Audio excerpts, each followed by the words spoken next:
evening and welcome to the Political No-Brainer podcast, where we move past winner takes all politics and into real conversation. And I think we get the realest we get this podcast always gets real. Kevin and I take real to a new level, and then we have Charlie and Beth jumping in, joining us. I think in 2 weeks they're going to join us again. And Yes. I'm excited about that. And I believe I've secured, we're actually, and I'm asking you now, or maybe I'll ask you later. I'll run this by you later. We won't post this on the podcast. I'll run this by you later. But Okay. so let's just jump right into a couple of different things. Today, we have so much to talk about. But today, and Kevin has, sometimes we disagree. We just covered that. Kevin has said Donald Trump is more about the antics, I guess you would say, to paraphrase. You can't always take him at his words. You got to take him at his actions. But today we have an accountability issue. So Pete Hegseth today, there's come to light they did send over drones. I believe they were drones. There's been no confirmation or denial that they were drones to take out some boats from coming from Venezuela, bringing drugs over. Now, I've always made the assertion that, it's great to attack the source, but you've also got to consider, and I always bring into the fact that this is a president that graduated Wharton's Business School, where there is no demand, there is no supply. So we have never taken into consideration our responsibility on this issue of the giant drug war. There is a demand, and that's our end. There is a supply. That's Mexico's end. That's Venezuela's end. I'm not leaving out countries deliberately or bringing in countries deliberately. I'm just paraphrasing. Pete Hegseth direct ordered, that we use, I believe it was drones, to take out these boats. Then now we're getting to the bottom of this, and we're finding out there were survivors grappling onto debris and whatever, and Pete Hegseth ordered a second strike to take out survivors, which clearly violates international law, which clearly violates U.S. military law. It was an illegal order, so we have the concern of our generals willing to effectively execute an illegal order. A concern. I'm not saying. Then I get to the where I started. We have a president that we say he's going to tell you he's going to do these things, that we have to believe he's going to do them, but we shouldn't believe he's going to do. We got to wonder what he's really going to do. But I was a restaurant manager.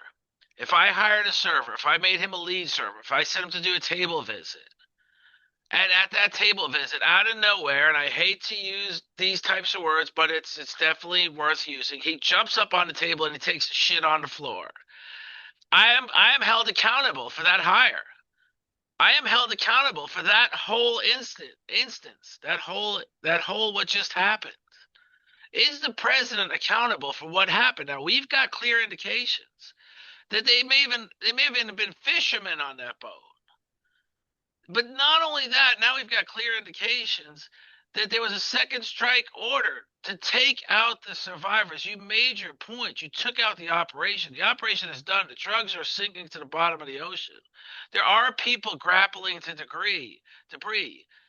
And your defense secretary of the United States, no longer the war secretary, I should say, of the United States, has ordered a second strike. I'm asking you, Kevin, where do we go from here? Where do we go from here? When do we say it's enough of believing in that the president is a showman, but in all actuality, he's not going to do what he says? Well, I mean, okay. Yeah. There is so many layers on this story. And this is why I want your whole face. Can you sit up, Kevin? Oh, yes. I'm sorry. No. Yes. I want your Yeah, there we go. So there's so many layers on this story. And what I and where my motivation is in terms of understanding Trump is not to get caught up in the things that are just not important. Not important, but I mean is not important to him. Not important because this is not what he's actually doing. Okay. So why is Venezuela an issue at all? Right. You pointed out in your first comments about this issue, right? That he's a Wharton Business School grad and he understands supply and demand.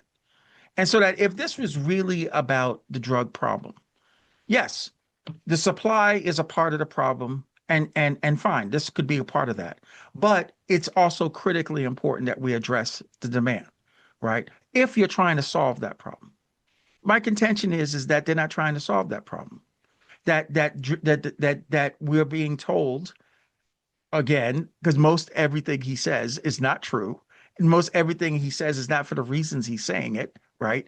Everything is for effect. This is how marketing works. This is exactly how marketing works. Everything is for effect, right? Okay. So the drug trade is being used as a justification to basically get regime change in Venezuela because what is under Venezuelan soil that's of interest to the United States? Oil. I'm asking oil. Exactly, my brother. Exactly. And the United States, to be candid, our access to oil is diminishing greatly. It's in other words, we're using technology to do the shale, to access the oil. This is the harder oil to get, and we're using technology to get it. Well, Venezuela has a boatload of oil easily accessible, not requiring high tech, all types, environmentally dangerous methodologies of extraction. Okay. So this is just another play for Venezuelan oil. And so, in my opinion, right, all the sable rattling that's going on is is to see if he is all negotiating posture to see if he can get someone in Venezuela to run Venezuela who would do like the Shah of Iran did with Iran, which is basically give us the oil on the dirt cheap, right? And that is why Maduro is supposed to go, right? Okay, this is the deeper truth.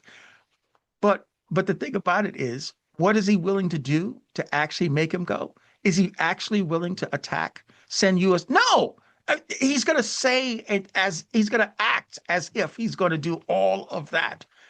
Listen to here first, right here. It ain't ever happening. This would undermine one of the key parts of his support is to end the forever wars.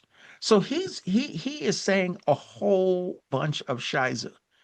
He's saying a whole bunch of sides, but at the end of the day, he's trying to negotiate for access to Venezuelan oil, and he's doing a lot of bluster or whatever. He's using the drug trade as the excuse.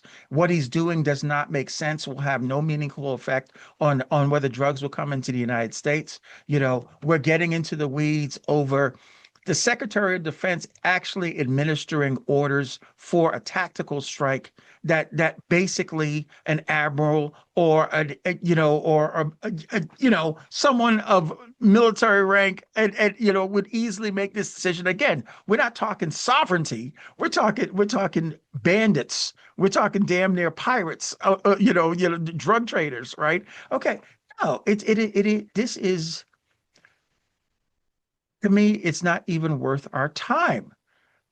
I mean, whether or not he gets fired over this, whether or not we can create enough of a story, what difference does that make to any of us?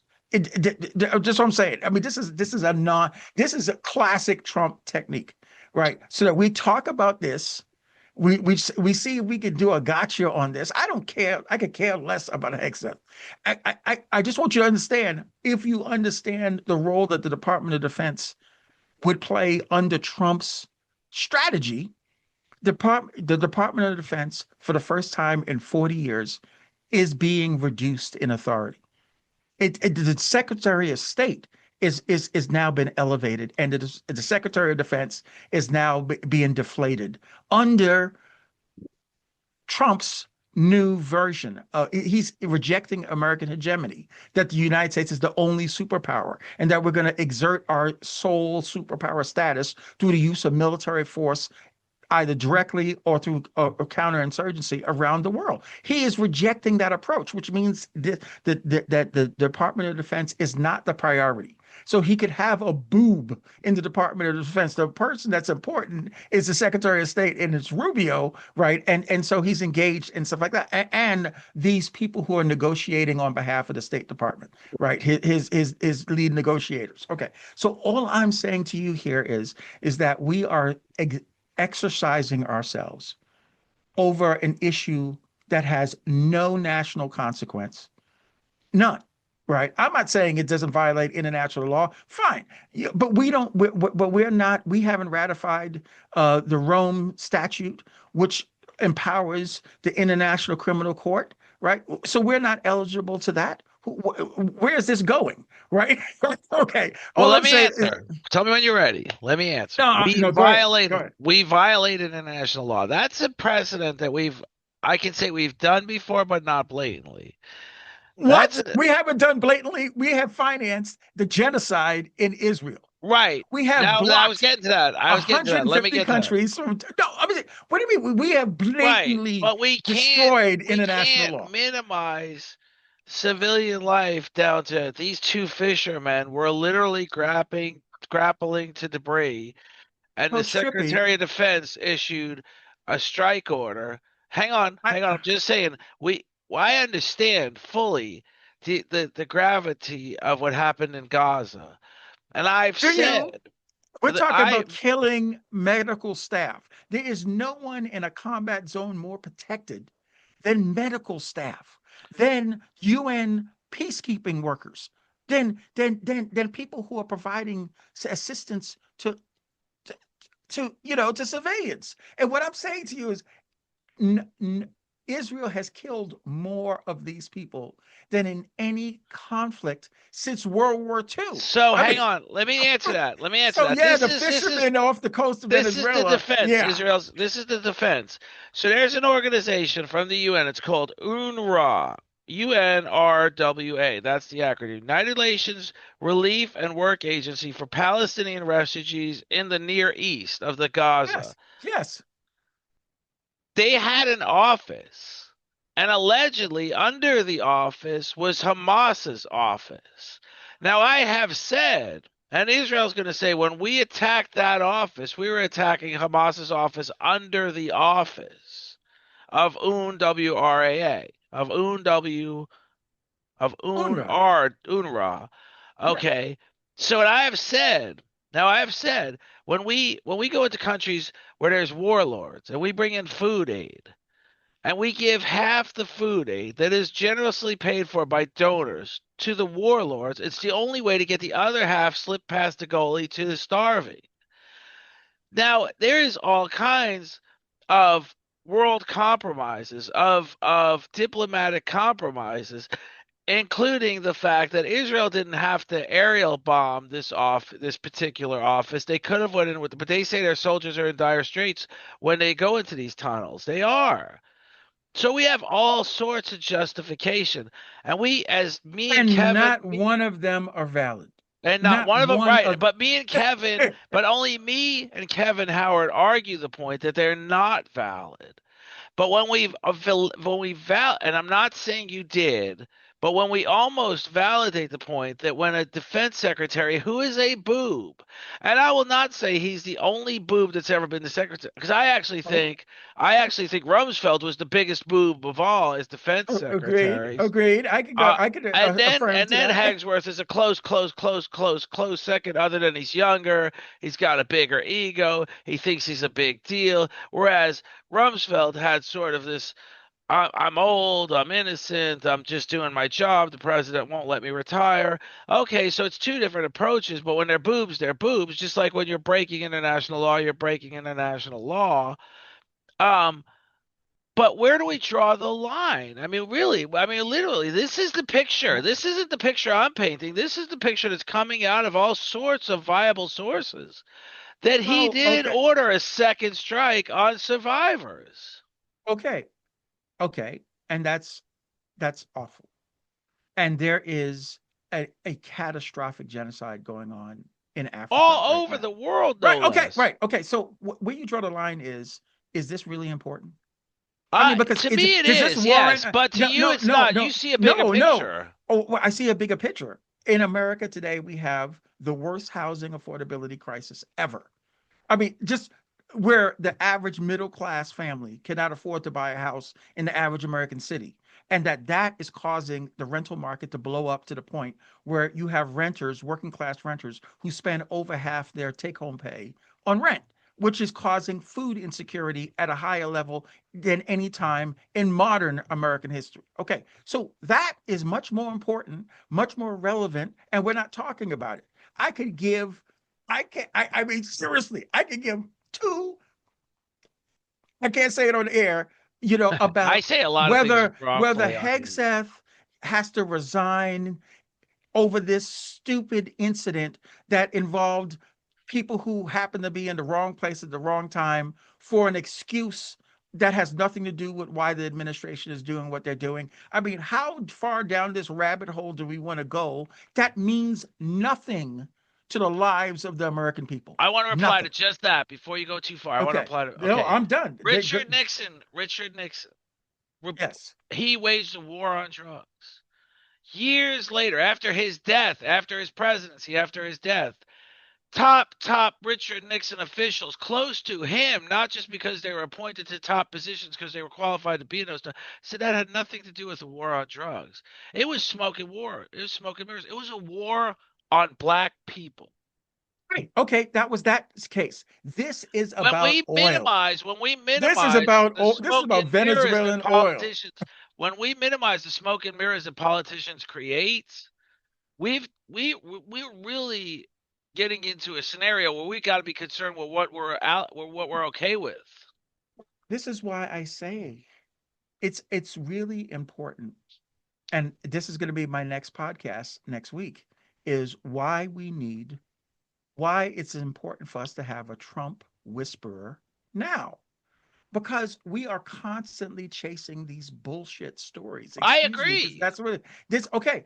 All these stories, this is all the nonsense that Trump wants us to focus in on. So while he's actually working to do what he's trying to do. I'm not trying to be nice or kind or not criticize Trump by saying you cannot understand what he's doing if you listen to what he's saying, right? I'm just saying, if you actually want to make sense of what he's doing, you have to simply look only at what he's doing. You have to ignore everything he's saying. And I know for the president of the United States, just like the chairman of the Fed, what they say is supposed to matter, not with Trump. Now, okay, it's not getting us anywhere. I'm saying, okay. So if you look at what he is doing, right? Yes, we have, okay, as as he is pulled back from the notion of America as the only superpower, and we're going to use military force, either covert or overt, right, to enforce, through 800 military bases around the world, our American hegemony. He's pulled back from that, and he's acknowledged that we have three superpowers.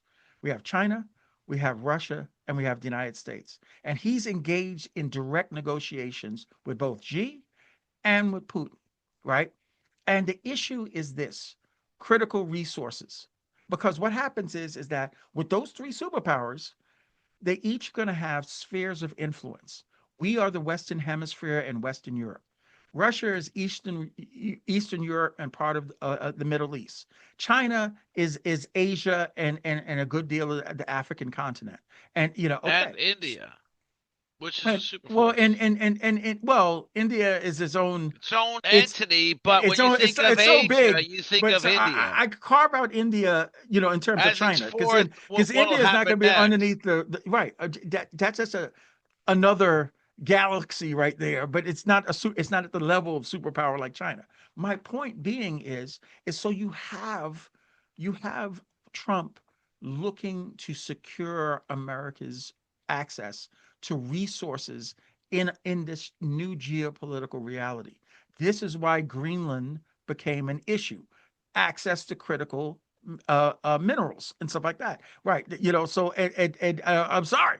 Denmark is just going to have to get over it, But that's what he's going after. This is what's happening in Venezuela, the Western Hemisphere, right? Is coming back under American control. This is what this is about. This is why Brazil is not happy, and Brazil is going to would go to war against us in defending Venezuela because they know that they are next. Okay, let's understand. So what I'm trying to say is this is Trump.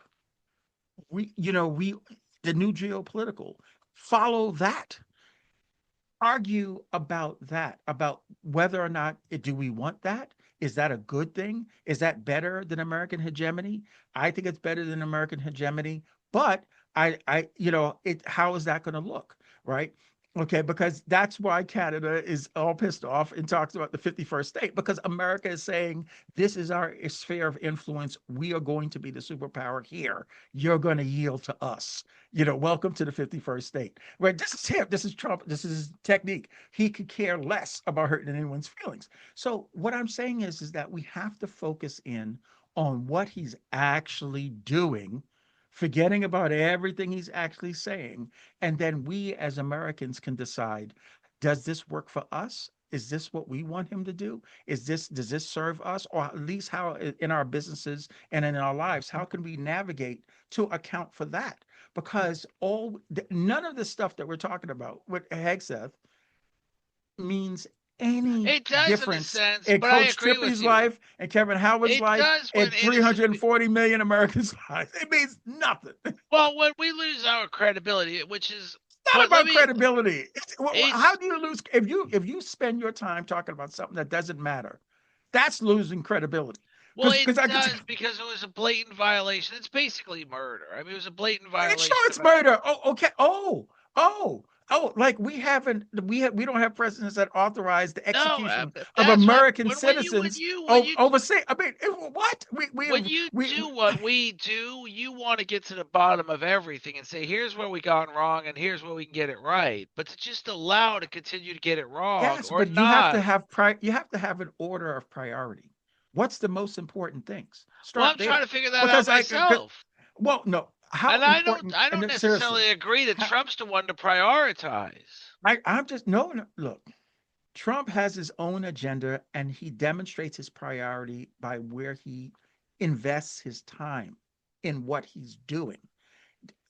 An example of that is both ending the genocide in Gaza and ending the war in Ukraine. How much energy has he put into negotiating ceasefires that he has two successful ceasefires, even though the Israelis are violating them? The point is okay, that's real time and A effort that he put ceasefire is into not a ceasefire if either party is if Israel is violating. killing people anyway. But It does. It but could be either either party, but all I'm if trying to you've say to you eliminated is the that term ceasefire, no. Well, look, he negotiated these things. That's his time.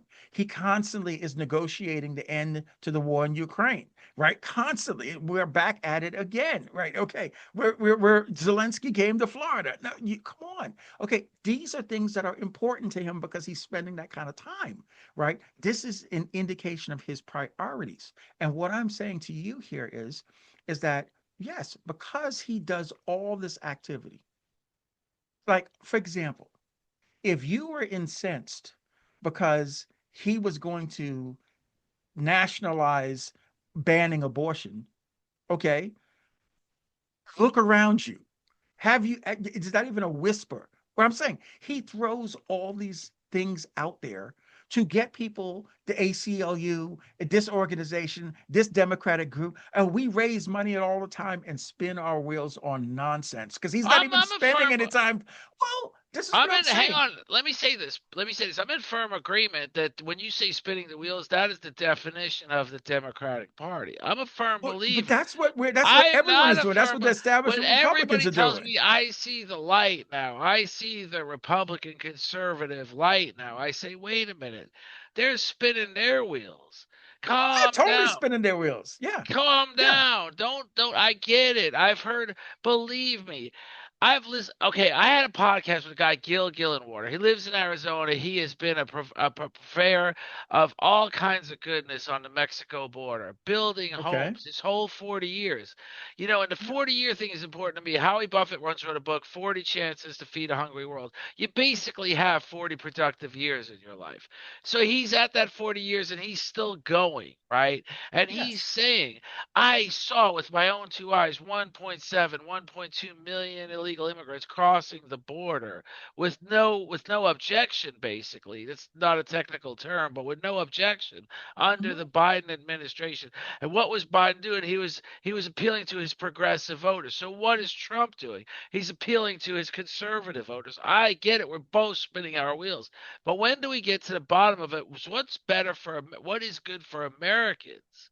I'm just trying to understand that. When you Okay. say Trump has an agenda and he can't necessarily, I don't know that you've ever said this, but he can't necessarily, this is my agenda, this is how we're going to go about it. So he's doing it in a way where he's saying it differently, but doing it differently as well. What are we getting out of it? Because I see Okay. a lot of So, disaster lying ahead for the Trump agenda okay. as far So as here's executing it. I think that's a great question. So let's focus in on that. Okay. What Donald Trump was elected, the people who elected Donald Trump were, again, the working class and the middle class of the country. It's unusual for a Republican to be elected by the working class and the middle class of the country, right? But for the counties who voted for Donald Trump, they only represent 38% of the nation's GDP. And for the counties that voted for Kamala Harris, they had 62%.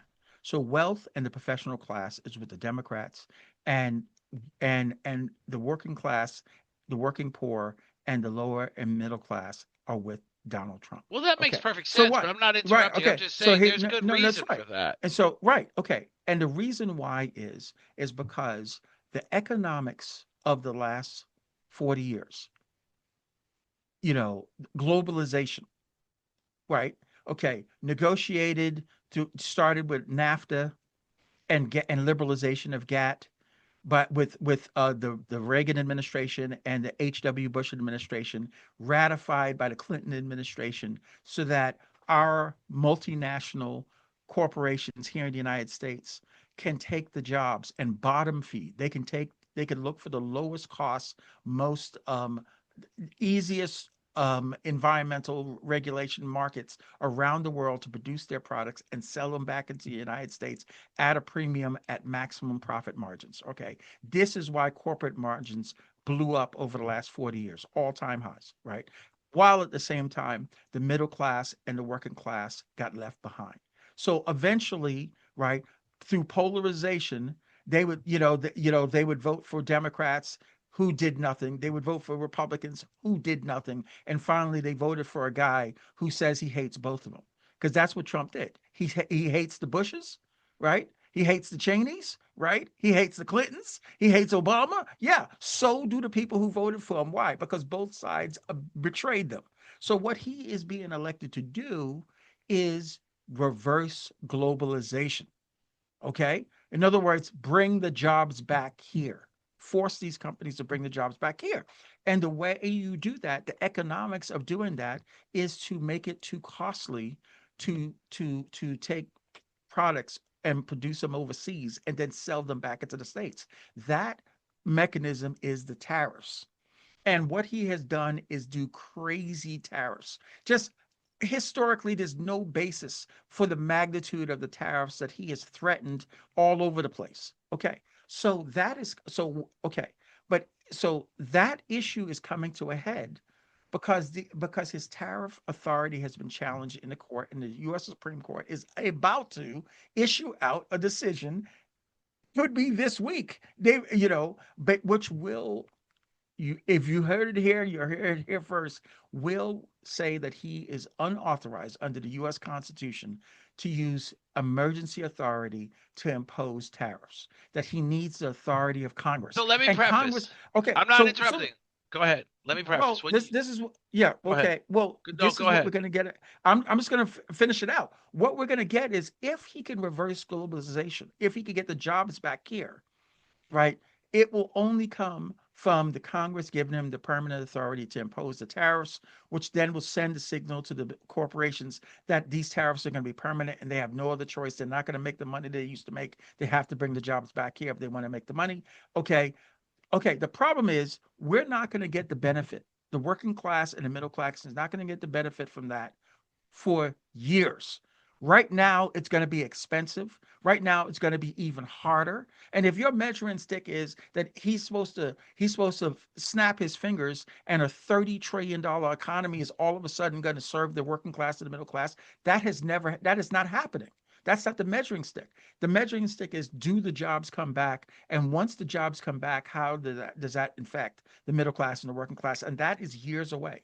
And this is the courage of what he's trying to do, because more than likely he will not benefit from those jobs going to the working class and the middle class. He will be out of office by the time enough of those So jobs hang on. come back.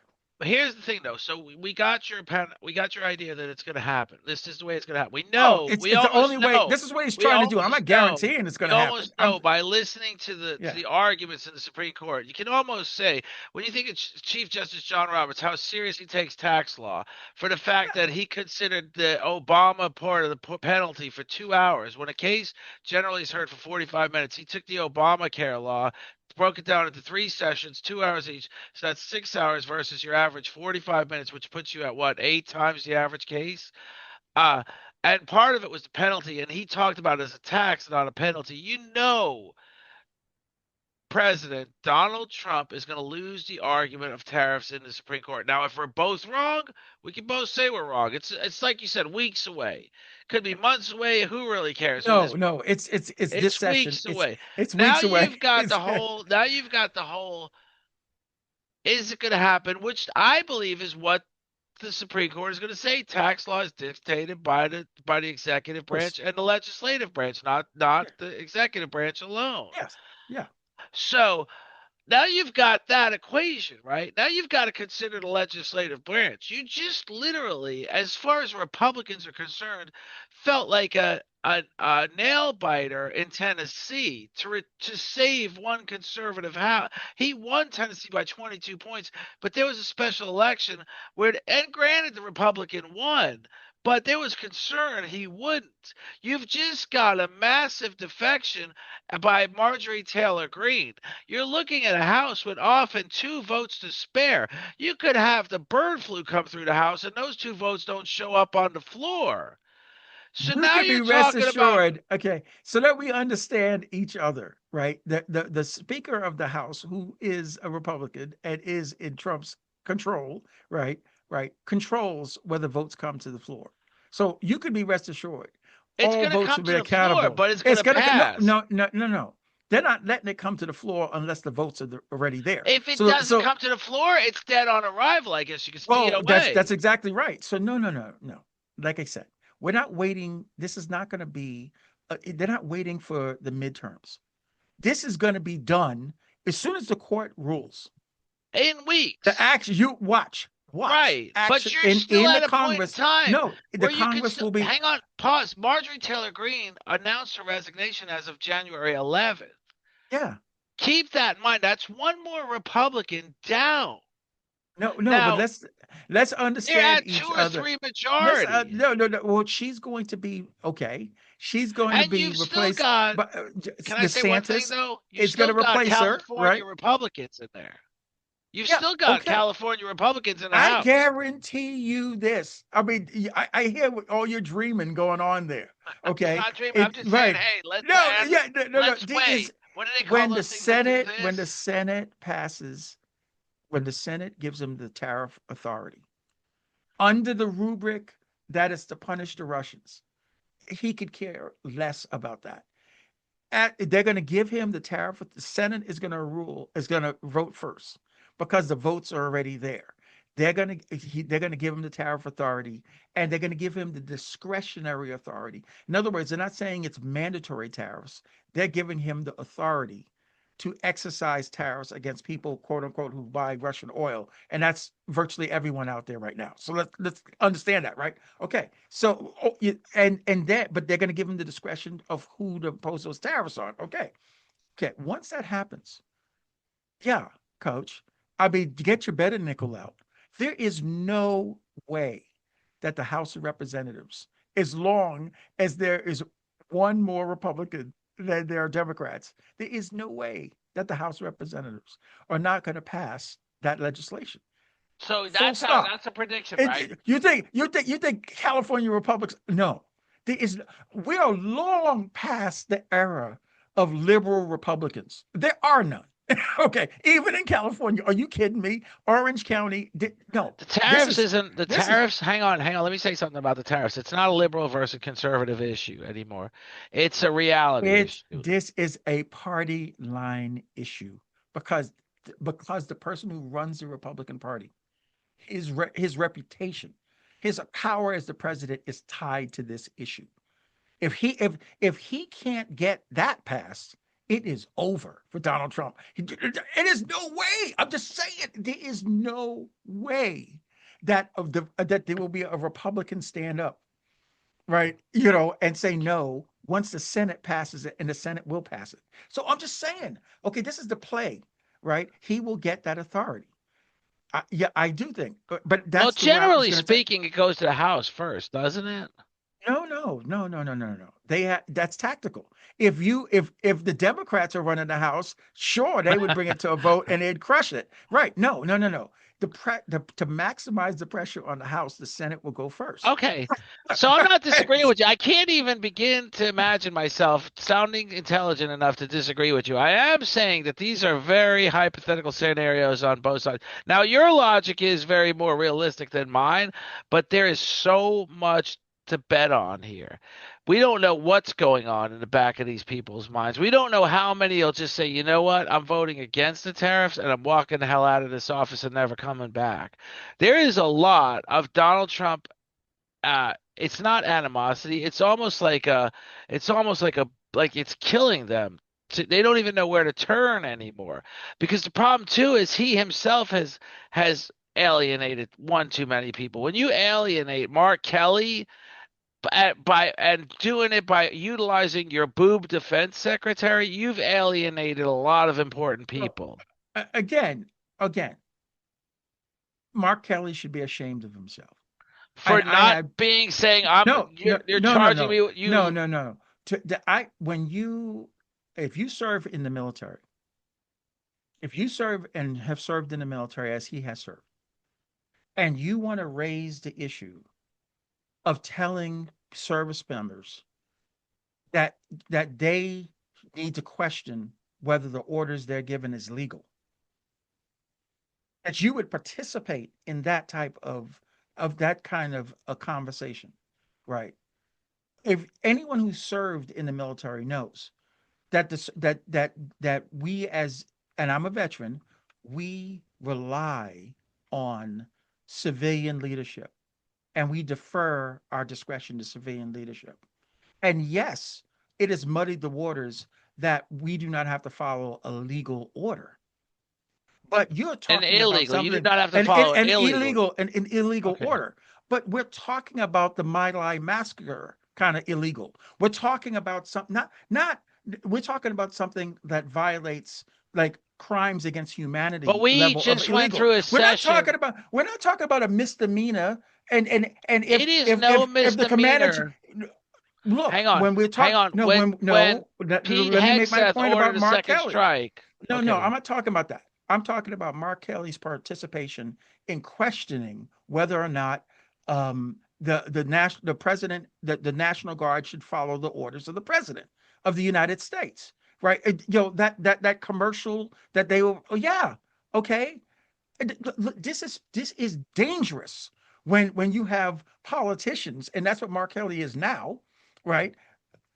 Muddying the waters for service members on the circumstances in which they can question an order that's given to them, right? When it is a clear violation, human rights violation, I mean, a crime against humanity, is when some private or some sergeant has the discretion to say no.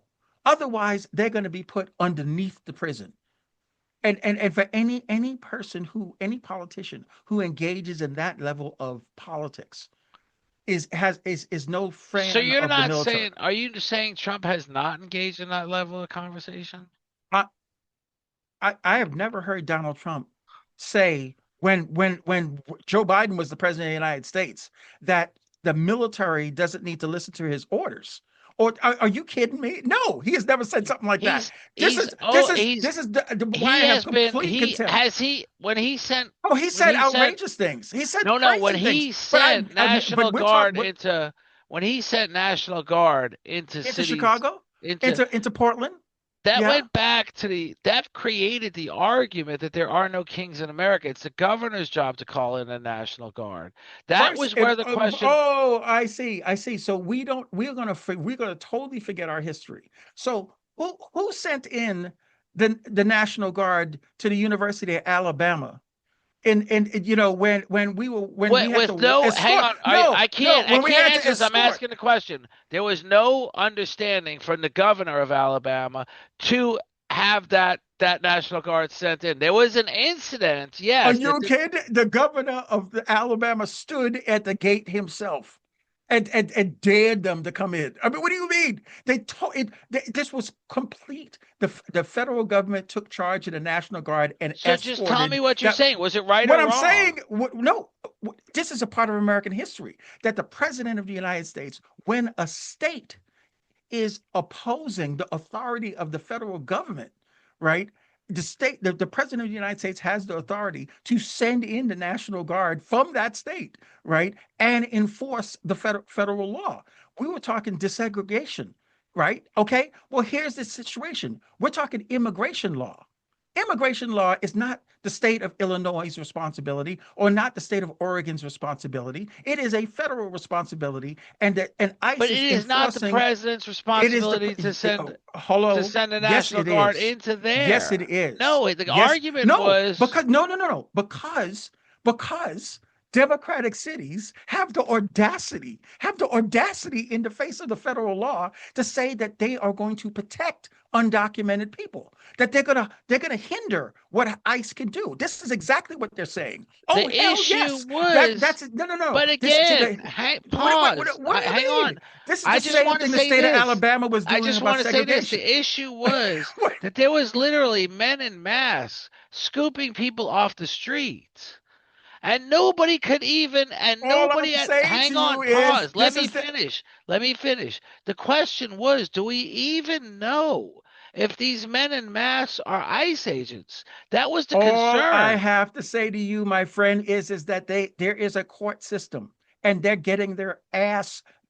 They're losing every case again that tries to stand in the way They're of what not ICE. losing every case. No, They've no, been no, told by the no, Supreme Court that they no. cannot issue these Okay. orders.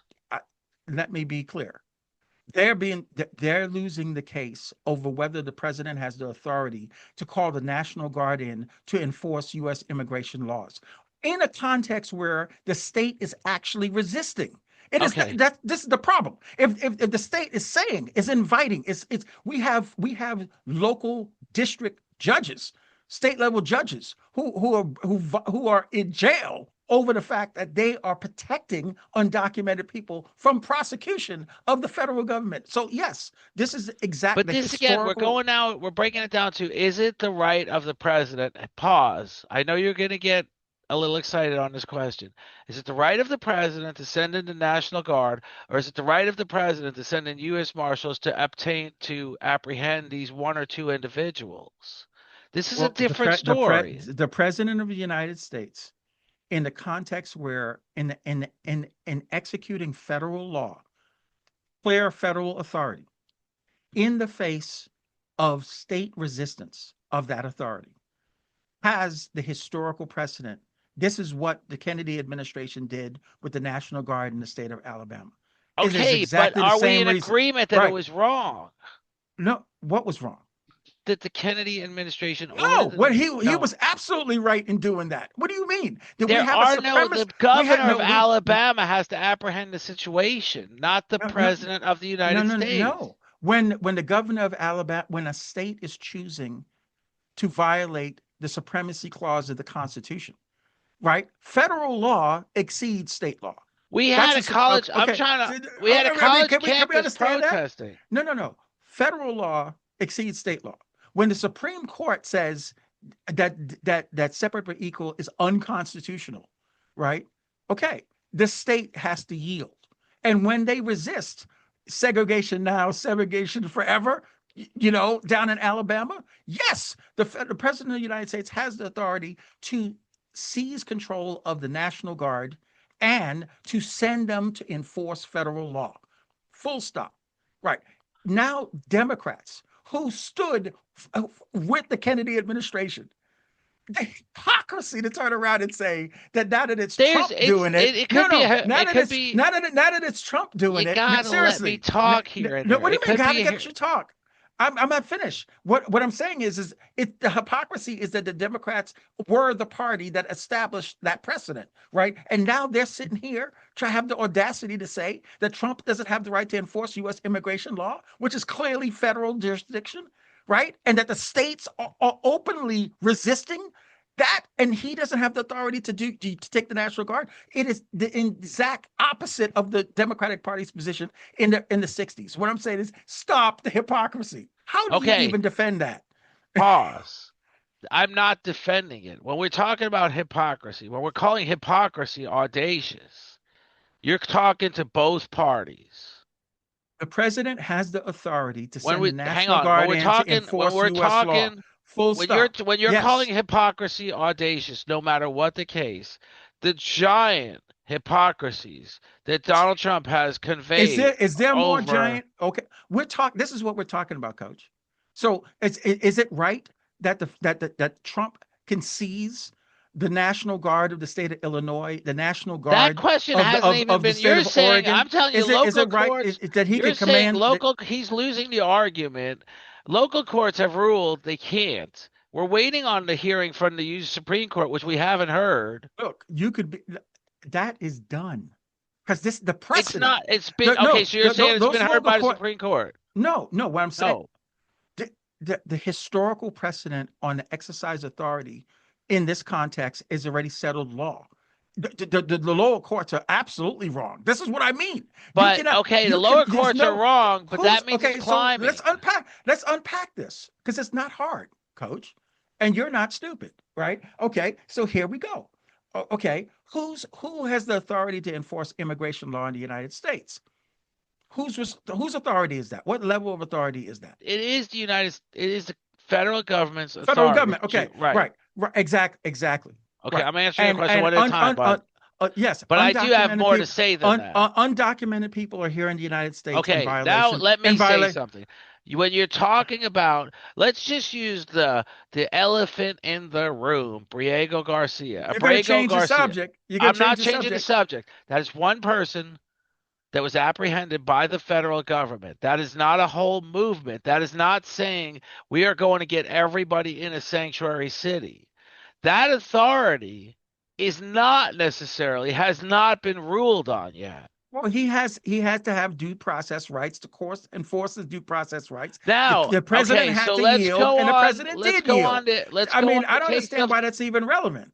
it The is president, relevant because we're the talking about president brought him back to the United it's States, like he it took him out of goes the jail. it goes back to it's kind of Right. like Dobbs when Roe versus Wade was overturned. They basically said the federal government cannot demand every state allow abortion.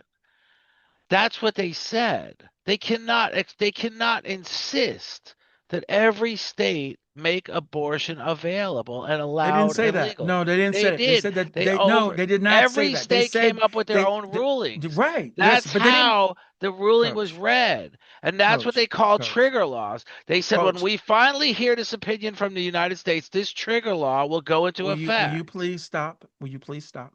Coach, what the Supreme Court said in Dobbs was that it's not constitutional. It's not unconstitutional. That they reversed the constitutional interpretation of Roe v. Wade. Okay. Which And that basically and no, insisted no, that abortion no, was no, no, no, allowed. no, no, no, no. What it did was is it left the Congress had every authority to ban abortion, but legislation. What the Supreme Court was saying is that the Constitution did not say that a woman had a constitutional right to an abortion. I'm That's just what they saying the said. same Okay, no, thing. no, you're not saying the same thing because That they did left not off say with the that, 50 states coming up with their Coach. own Coach, definitions. what you said, and they can run the tape, is that the decision uh, prohibited the federal government from saying that the states could not do abortions and stuff like that. The It did not federal prevent. government was saying abortion was allowed. No, no, no, no. What I am Yes, there was saying, 50 states yes, allowing abortion that didn't want it allowed no, based it on was federal no, no. law. The rule was the Constitution said the court had ruled in Roe that the Constitution protected a woman's right to have an Okay, abortion. Okay, and what then they Dobbs reversed that. they reversed that. That did not say that the federal government had no authority in banning abortion. The Congress still has the authority to The ban. Congress does. Yes, yes. But what you What is said, that called? but That's what you called. said was that the Dobbs decision. You're What you breaking said it is down into semantics. I'm just it's not saying semantics. It is so I'm just important saying it's that the same thing that goes in with the it is. president Look, saying, I am going to go I get understand you every illegal mean. immigrant in Okay. Alabama. I'm not trying to get you, but I understand you. What you meant is that every state now can decide whether abortion is legal or not. That's all I That's was what you saying. meant. No, no, no. But by saying that the federal government was banned, was prohibited, it was unable to ban abortions or to make abortions legal across that is not what the decision said. The federal government can still do that, and it's important that we don't put that information out there. They could Codifying was the word I was codified codifying. either they could either ban it They haven't done it, or right? they haven't done anything. Right. The federal And will it government, ever happen? Just a prediction. Will it well, ever happen? it needs to happen. Yes, I think it will happen. It needs to happen. You think it'll It happen? yeah, I think well, in the absence of a constitutional amendment, yes, we will have federal legislation to standardize the rule. Yes, I think that's going to happen. It has to happen because it doesn't make any sense. It literally doesn't make any sense to leave it to the states, How? Okay, so let me ask you and the this. way the states are enforcing it. No, it's creating all types of constitutional And you issues. think that's going to be resolved? Oh, I think the way to resolve it is that you have a federal rule. This is a federal issue. This is a national issue.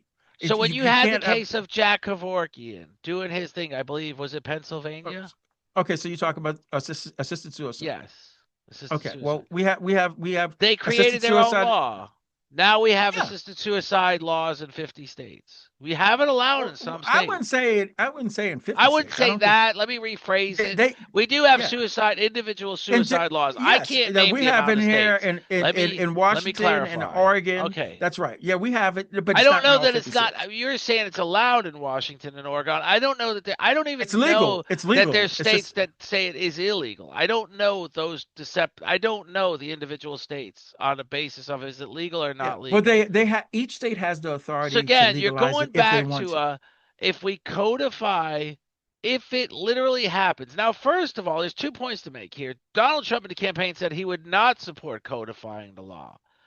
So Yes. that means he would not sign it into law. So that means now you're really given this potential for a law, a longer shot when you've then got to get a bill that can't even be vetoed. Yeah, no, So I don't think there's any action that's going to happen within this administration, within this but in lifetime, future. within our lifetime, Oh, you think it's oh going to yeah, happen? no, definitely within our Okay. life. I'm No, just no, no, no. asking the question. I think over the next a few administrations, you're going to have federal law on this issue because we need it. They're working it out through the states, but the way certain states, so some states are trying to say that their citizens are subject to criminal prosecution if they go into another state, and so you're creating real constitutional crises stuff here, and so what I'm saying is that you're going to have Supreme Court decisions That will that not that necessarily speak for the whole country. no, no, no. You're going to have Supreme Court decisions that say, without having a controlling authority, that this is an issue that the Congress needs to address. In other words, that these types of conflicts in fundamental constitutional rights, that a citizen of the state of Alabama, a citizen of America who happens to live in Alabama, has the same constitutional rights as a citizen who happens to live in California. And so on the issue of the depth of this magnitude, right? You can't have a circumstance where if you live in Texas and you happen to travel to California and have an abortion, that you're going to get arrested when you come back to the state of Texas. No, I'm saying Okay, but again. here's the thing now. Let me just clarify one thing you just said, though. Keep in mind when the Supreme Court, I'm just clarifying something. When the Supreme Court says this is a legislative issue, that does not mean the legislature has to take action. It just That's right. means that the only way that this issue will be resolved is if the Solved. legislator takes action. Yes. It's very Or significant here. yeah. And And when the that's very Supreme important. Court Yeah. says that, it generally means they're not going to touch the case again, no matter which way you spin the dial.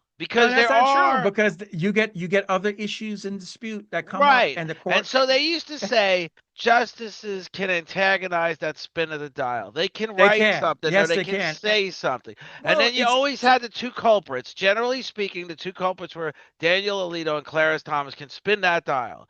In this particular case, I don't even see that working. That's just well, me thinking out loud.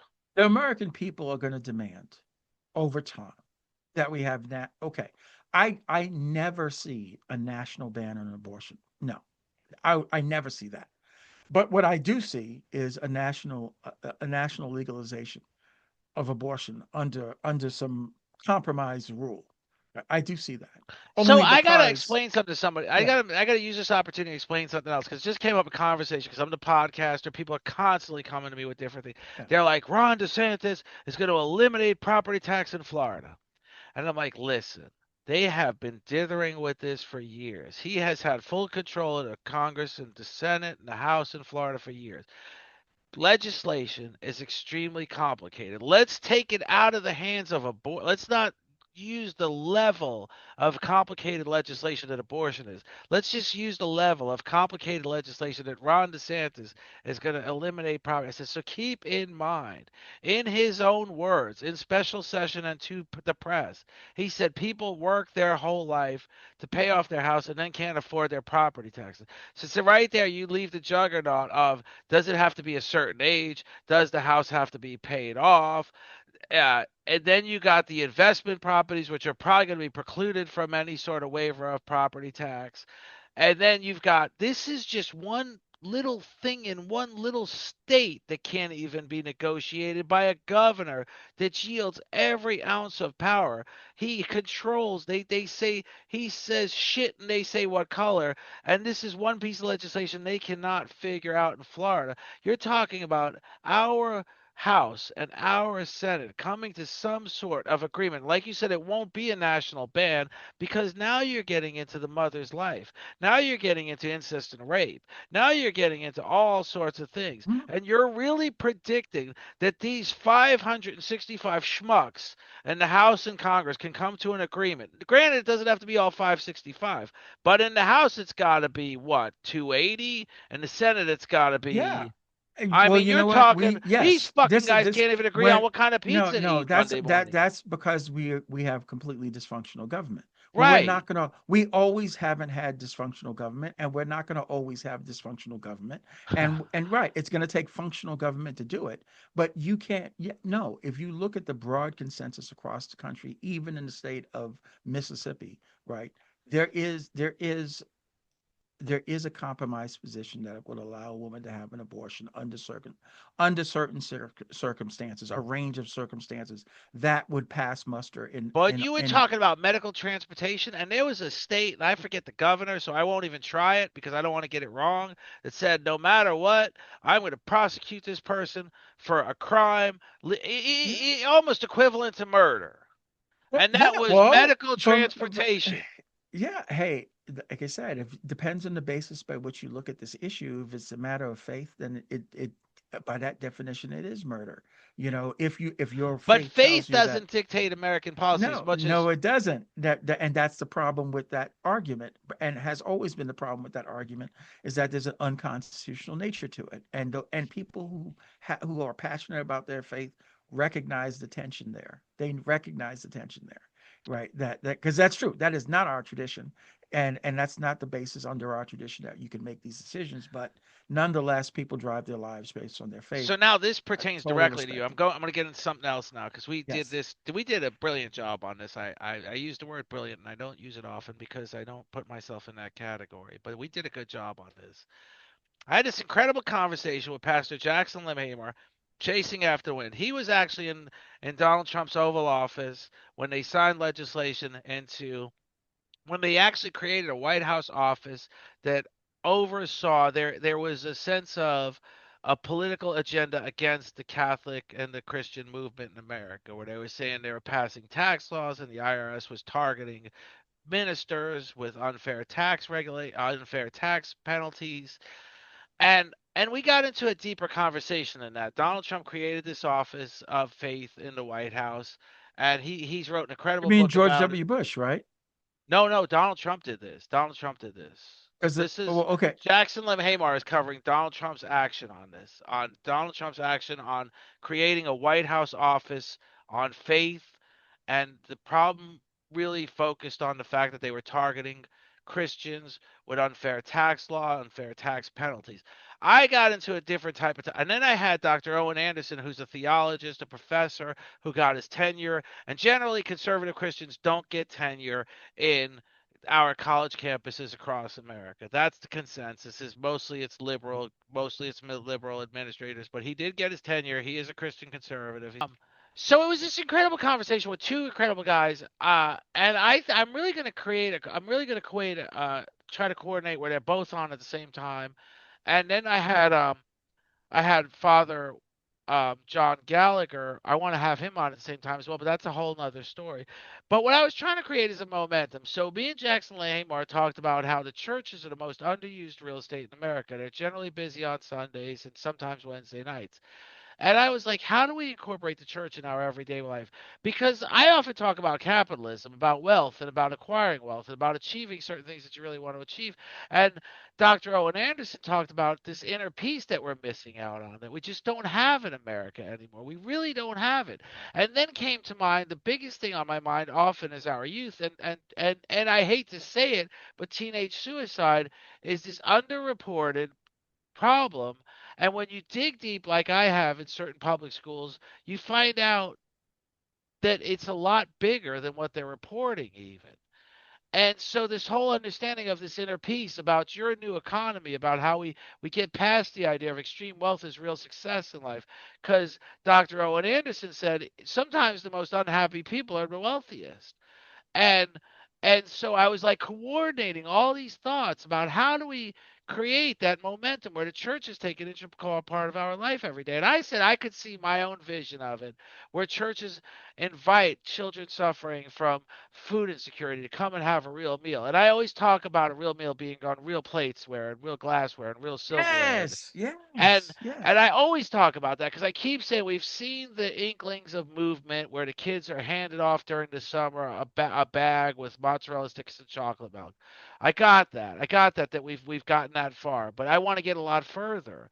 So I was just so when we think of the new economy, like you said, where we think of the resource issue, there's this giant. It's not just a resource issue, like I just phrased it. It's this giant. We don't have the resources to continue to exist another 200 years. We can't keep going the way we're going. How do we create that whole momentum? How do we reinvent the whole political and daily everyday life thinking? Wow. Well, And I mean, the thing about it is, then but the well, part of that question was how do we include the church in that process? and That how do we life include the skills. church? And what role does the church would the church play? And well, okay, I if we let's look to our past for other periods of huge change. So, I mean, the founding of America. What it took a tension, this notion of taxation without representation.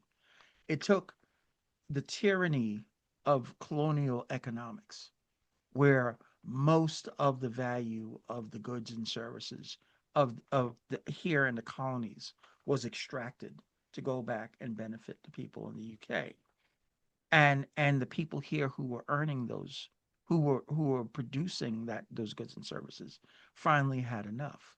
Okay, so great change occurs when enough people don't believe in the system that exists, and then organize to work to create a system that would work, right? And the thing about it is we're in that liminal period. A liminal period is the period of time between two eras, two epochs, let's say, right? And so we had in the American experiment, we had a system of economics called free market capitalism, that has been mutated in so many ways that it hardly recognizes textbook capitalism. It hardly looks like textbook capitalism. It hardly looks like free markets. It no longer provides the ability for someone who's born in the bottom tier to earn their way to the top tier. You know, your Horatio Alger no longer exists in America today because the whole game has been so rigged that only certain people get to the table and have the opportunities and so on and so forth. So that old system, because it's been so jerry rigged to favor the few at the expense of everyone else, most people are losing faith in that system. And the people, the powers that be, who are managing that system and control that system, right, are, instead of learning from past generations, like what FDR did in the 30s, to say we could either allow people to benefit from this system again and the system can go live on, or we can recognize that they're going to change the system. And is that what you want? Will you do better in those circumstances? And this is what we're experiencing. We're experiencing an enormous tension between people who are trying to hold on to that old system that only serves them, right? And this growing movement to create something else. And the problem is the something else is not self-evident. Part of the defense mechanism of power today is to attack viciously anyone who tries to create something better, to destroy them in every way, physically, emotionally, spiritually, however they can destroy them. Because so you don't see a lot of emergent ideas of how we could do it better because everything is killed in the crib. But that is not changing the fact that the mass majority of people, not just in the United States, but around the mature nations of the world, are pining away for a different type of economics, a different type of relationship with resource that serves all of us. So we're in the liminal period. And so what role will the church play? What role will any of us play? Well, our role is to participate in making that new system happen. And by participating in making that new system happen, we get to decide what that new system will be. Right. So under the American experiment, because we get to learn from everything that we've done before, we said let's make the church separate from how we organize our society. Because before we kept them separate, the church would dominate. The church would say that everyone had to believe in this particular church. In other words, it took away the power of the individual to decide what faith did they want to have or if they wanted to have faith at all. So we've gone from a theocratic governmental structure that was run by the church to a structure where the church is a private matter and not a public matter, separate. Okay, to what's the next version of that? What's the next version of that? I suspect in a very real way that it's that the separation of church and state is not why the system is failing today. I think that that's something that's going to preserve in the next system.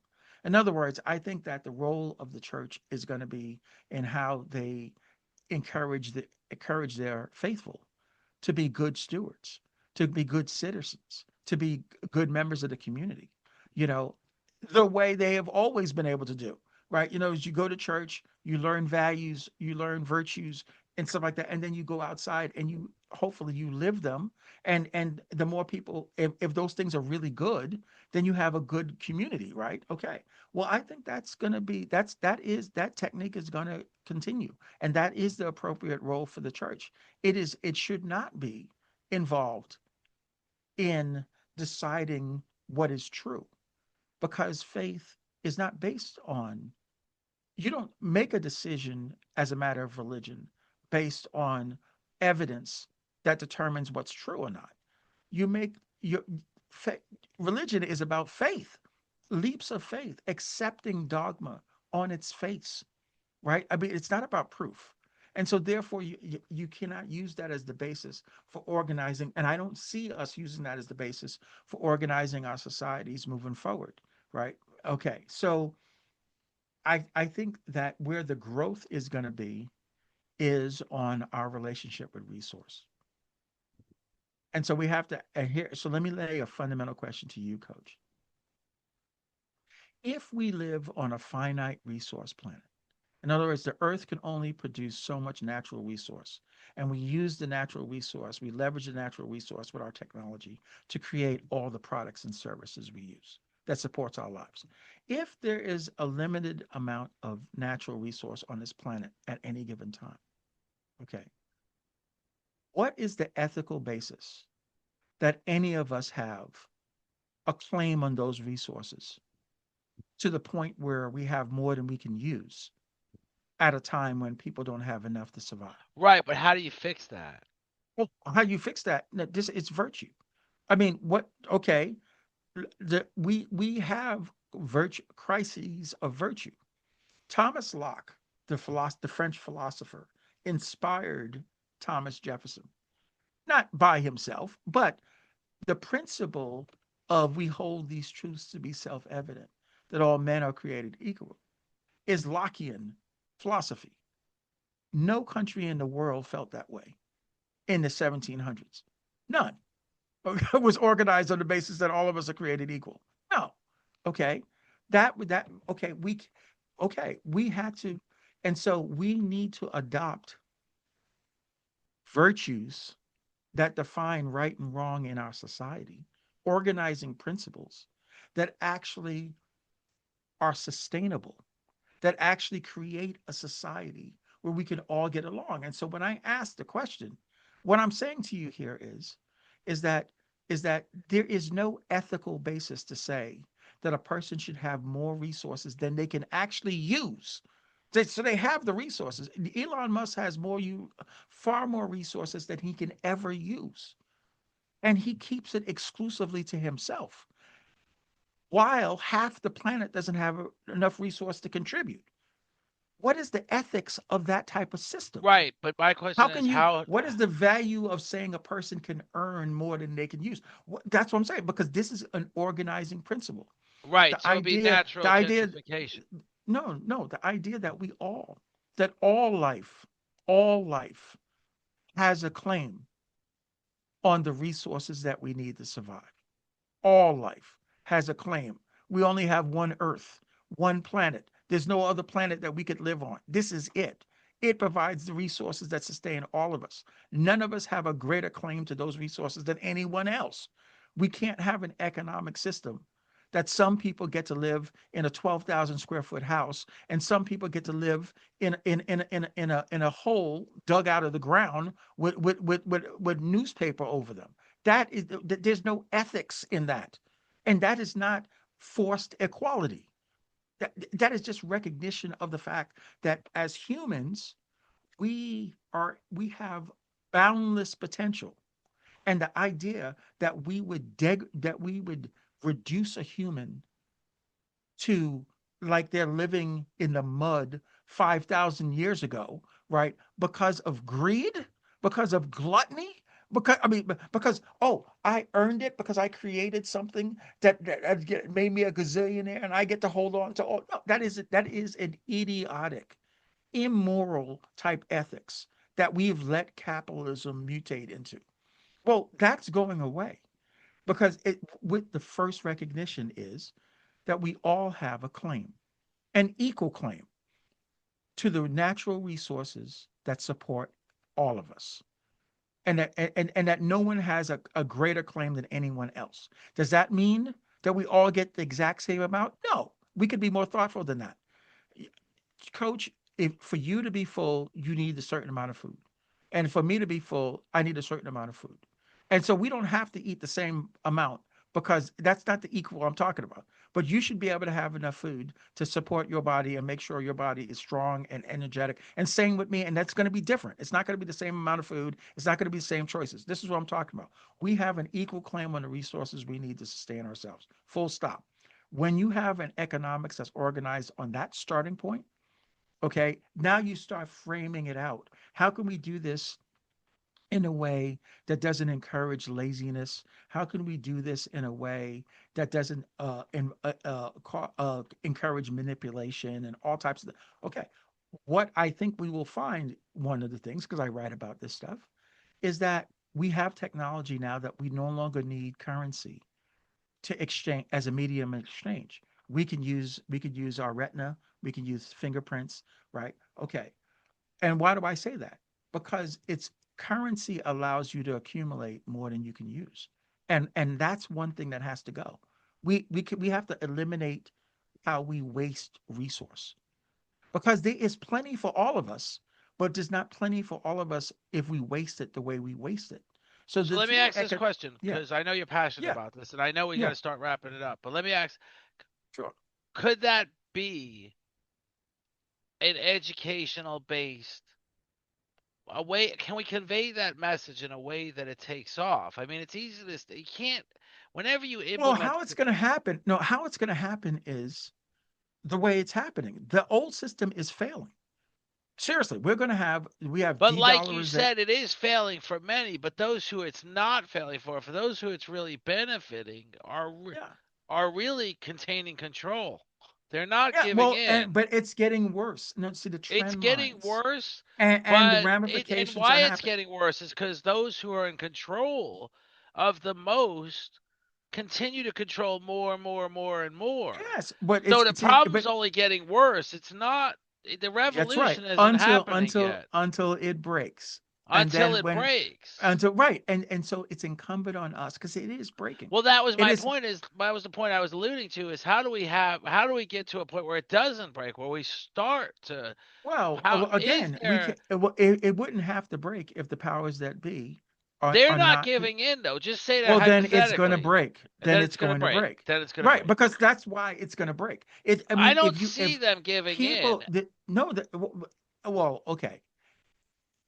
My hope is that enough of them are recognizing that what's the exit strategy to Well, this you for can them. recognize a problem, right? Yeah. You can recognize a problem in your marriage. It doesn't mean you're willing to fix it. You're willing to fix it. Well, no, I agree, but I think that there are You an can just say increasing it's going to number. fix itself and my wife's going to find her way to fix it. No, it could Well, break.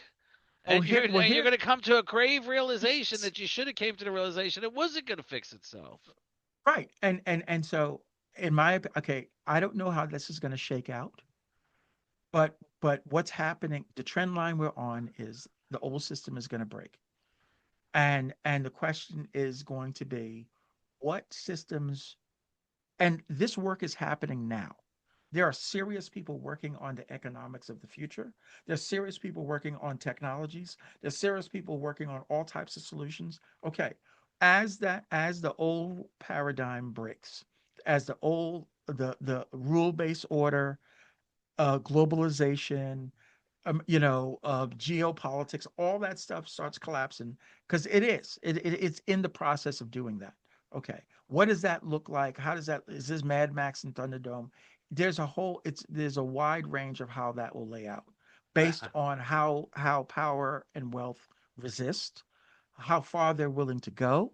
They've demonstrated already that they're willing to go way far, but the fact is that it's it it's either that it could be self-corrected if participants who have the power to do something about it participate in the correction.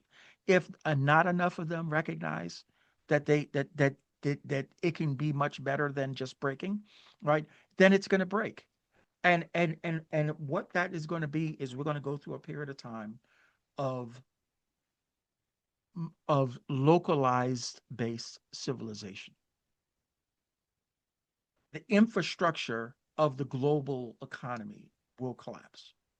That does not mean we're going back 500 years. It means that the application of technology and everything is going to be much more localized as we figure out then what do we do. And this is where you're going to have all types of different approaches to the next order of social evolution for humanity. Right, you're going to have people doing certain things in Australia, certain things in Appalachia, certain things in the Northeast, certain things in Canada, and people will be exchanging because we have the technology to exchange ideas. I don't envision a nuclear exchange, for example, and a catastrophic, No, anything like that. but But we will have this global structure is collapsing. It will not survive this century, right? On the trend line it's going. And so unfortunately, coach, this is the reality of the situation. This is how massive change occurs. this is very realistic what you're saying, and my goal is to find the path of least resistance to the solution that you're alluding to. My and like I said, That and would like you be know, and wealth like I said, participating. the If wealth whole the participates. whole my whole feeling is that the one size fits all problem solvers are the problem. So, um, the other day I was talking to it was Dr. Owen Anderson. I was talking about how in my community they're building smaller schools and kids are riding their bikes to these kids are riding their bikes to these locally based smaller schools. They're building schools and communities. So you got 500 students and you got however that gets you 300 homes. I don't know what 500 students translates into homes.